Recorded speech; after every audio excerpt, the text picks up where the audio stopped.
প্রথমেই যে রুলটা মনে রাখবা, আমরা নাউনের ক্ষেত্রে কি বলছিলাম, সে সাবজেক্টের জায়গায় বসে।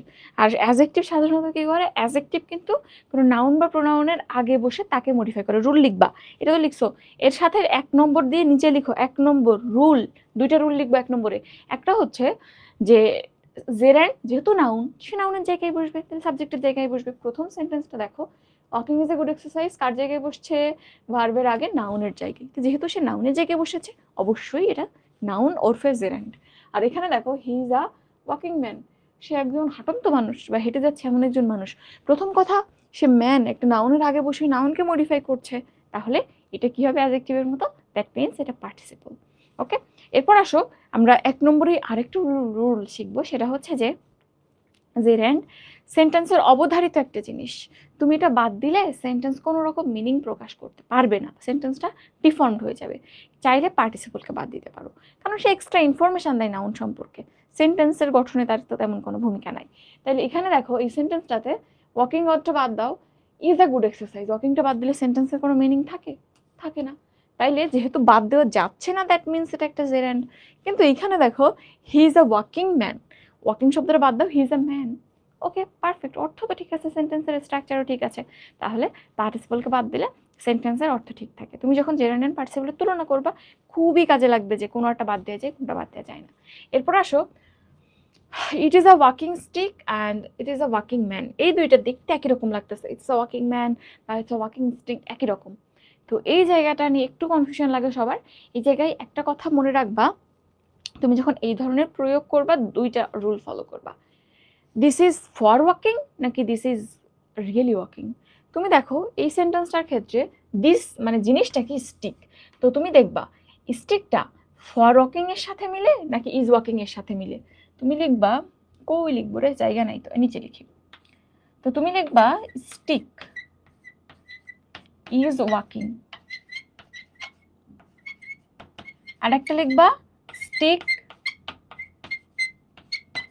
For walking. এই দুটা লিখলা। এপাশে লিখো ওয়াকিং ম্যান, তাহলে লিখো ম্যান ইজ ওয়াকিং, আরেকটা হচ্ছে ম্যান ফর ওয়াকিং। এই দুইটা। এখন এই 2টা ফরম্যাট তুমি লিখে ফেলবা, যে বস্তু থাকবে এখানে ওয়ার্ডটার পর সেটা দিয়ে লিখে ফেলবা। যদি ফর এর সাথে মিলে, দেখো স্টিক ইজ ওয়াকিং, লাঠিটা কি এখানে হাঁটছে না, লাঠিটা বরং হাঁটার কাজে ব্যবহার করা যায়। So this stick is used for walking বা this stick is for walking, তাইলে এটা সেকেন্ড স্ট্রাকচারের সাথে মিলতেছে। আর এটার ক্ষেত্রে দেখো ম্যান ইজ ওয়াকিং নাকি ম্যান ফর ওয়াকিং, মানুষ কি হাঁটার জন্য নাকি মানুষটা হাঁটছে, মানুষটা হাঁটছে। তাহলে এই ক্ষেত্রে এই যে মানুষটা হাঁটছে বলছে, তাইলে এটা ম্যান ইজ ওয়াকিং এর সাথে মিলতেছে। তাহলে যদি ফরের সাথে, ফরের স্ট্রাকচারের সাথে মিলে, তাহলে সেটা জেরান্ড হবে। আর যদি ইজের স্ট্রাকচারের সাথে মিলে, তাহলে সেটা পার্টিসিপল হবে। যখন এরকম স্ট্রাকচার পাবা, ফরের সাথে গেলে জেরান্ড আর ইজের সাথে গেলে পার্টিসিপল। মনে থাকবে, আশা করি মনে থাকবে। নিচের এই 2টা কিন্তু খুবই ইম্পর্টেন্ট, একটু নিচে চিপার মধ্যে লিখছি, একটু লিখে নাও। এরপর আসো রুল নম্বর 3তে আমরা কি লিখবো। এক সাইডে আছে প্লেইং কার্ড ইজ মাই হবি, আর এক সাইডে আছে playing card I went to shop. তাহলে এক জায়গাতে তাস খেলা বা কার্ড খেলা আমার শখ, আরেক জায়গাতে তুমি তাস খেলছো, কার্ড খেলে তারপর শপে গিয়েছো। তো আমি তোমাকে একটু আগে বললাম জেরান্ড অনলি নাউন হিসেবে ব্যবহৃত হয়, পার্টিসিপল সব কিছু হিসেবে ব্যবহৃত হইতে পারে। এখানে আমরা দেখব সে অ্যাজেক্টিভের বাইরে ভার্ব হিসেবেও কিভাবে ব্যবহৃত হয়। তো প্রথমটার ক্ষেত্রে দেখো, তুমি যখন বলবো প্লেইং কার্ড ইজ মাই হবি, খুব কমনলি বুঝাইতেছে যে এটা খেলা আমার শখ। এখানে কি সেন্টেন্সে প্লেইং ওয়ার্ডটা দিয়ে কোনো কাজ হয়েছে, সেন্টেন্সটার মধ্যে খেলা হয়েছে, বুঝতে পারছো যে রিসেন্টলি খেলছি না, হইতে পারে তুমি কখনো খেলোই নেই, মানুষের খেলা দেখে তোমার ভালো লাগছে, এই জন্য এটা তোমার শখ। তো কাজ তো হচ্ছে না, যেহেতু হচ্ছে না, এটা ভার্ব হইতে পারে না, তাহলে এটা কি হবে, জেরান্ড হবে, যদি কোনো কাজ না হয়, অ্যাকচুয়াল কাজ। আর এখানে দেখো playing card I went to shop, মানে আমি কার্ড খেলছি, খেলে তারপর শপে গেছি, এখানে অ্যাকচুয়ালি কাজ হয়েছে না, এবং এটা তো ভার্বের মতো ব্যবহৃত হয়েছে।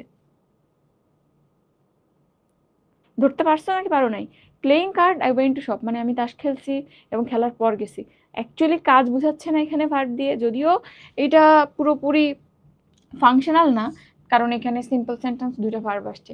তো এই ক্ষেত্রে কাজ কিন্তু হইছে বুঝাচ্ছে, যদি অ্যাকচুয়ালি ফাংশনিং কোনো কাজ বুঝে, সেই ক্ষেত্রে সেটা পার্টিসিপল হয়। পরীক্ষায় আসলো এবার, এটা একটু লিখে রাখো। অ্যাকচুয়াল কাজ বুঝাইলে পার্টিসিপল, না বুঝাইলে জাস্ট কোনো ঘটনা ইভেন্ট বুঝাইলে যদি কাজ না হয় জেরেন্ট। পরীক্ষা আসলো না একবার, hearing the noise my father woke up, তাহলে শব্দ শুনে বাবা জেগে গেল। তাহলে বাবা কিন্তু শব্দ শুনছে, শোনার পর জাগছে, তা অবশ্যই কাজ হচ্ছে, ওটা কি হবে? হিয়ারিং দ্য নয়েজ, হিয়ারিংটা পার্টিসিপল হবে। এটা লিখবা 3 নম্বর রুলে। এরপরে আসো 4 নম্বর রুলটা, আশা করি সবাই পারবা। আই স হিজ প্লেইং আর আই স হিম প্লেইং। তো একটা হিজের পরে প্লেইং, একটা হিমের পরে প্লেইং। ওই যে এডিপি রুলের কথা চিন্তা করো, পজেসিভ প্রোনাউন লাস্টের পি দিয়েছিল, পজেসিভ অ্যান্ড প্রোনাউন। তো পজেসিভ প্রোনাউনের পরে সিঙ্গেল ওয়ার্ড মানেই সে নাউন বা প্রোনাউন। তাহলে দেখো possessive pronoun his and him, কোনটা পজেসিভ? হিজটা পজেসিভ, আর হিমটা কিন্তু অবজেক্টিভ প্রোনাউন। তাহলে এটা যেহেতু পজিটিভ, এরপর সিঙ্গেল ওয়ার্ড নাউন হবে, তাহলে এইটা যেহেতু অবজেক্টের পজিটিভের পর single word, that is noun, that means it is জেরেন্ডি।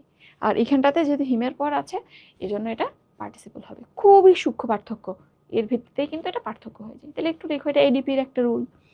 ওকে, এরপর আসো 5 নম্বরের ক্ষেত্রে। 5 নম্বরে আমরা একটা বাংলা বাংলিশ রুল মনে রাখবো। যদি কখনো কোনো সেন্টেন্সকে বাংলায় রূপান্তর করলে এমন অর্থ আসে চলন্ত, ঘুমন্ত, উঠন্ত, এরকম অন্ত প্রত্যয়যুক্ত কোনো মিনিং আসে, সেই ক্ষেত্রে আমরা কি করব? সেই ক্ষেত্রে কি মিনিং আসবে বা কিরকম হবে? অন্ত প্রত্যয় কখন আসে? অ্যাডজেক্টিভ বা বিশেষণের ক্ষেত্রে, তাহলে সেটা পার্টিসিপল হবে। আর আদারওয়াইজ জেরান্ড হবে। যেমন ফ্লাইং কাইট ইজ মাই হবি, ঘুড়ি উড়ানো আমার শখ।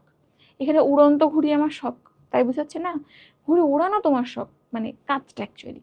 তাহলে এখানে যেহেতু উড়ানো অর্থ আসছে, এটা জেরান্ড। আর এখানে দেখো flying kites are beautiful, flying kites are beautiful, that means উড়ন্ত ঘুড়িগুলো দেখতে সুন্দর। তাহলে উড়ন্ত ঘুড়ি বা ফ্লাইং বার্ডস, উড়ন্ত পাখি, কি হচ্ছে?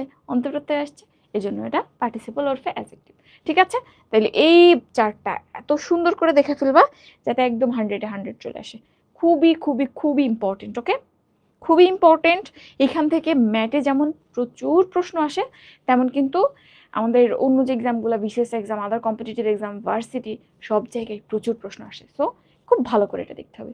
ঠিক আছে? ওকে, তাহলে আমি আরেকটু সরে যাচ্ছি বোর্ড থেকে। যদি কিছু লিখতে চাও একটু লিখে নিতে পারো, যদি কিছু মিস চাই।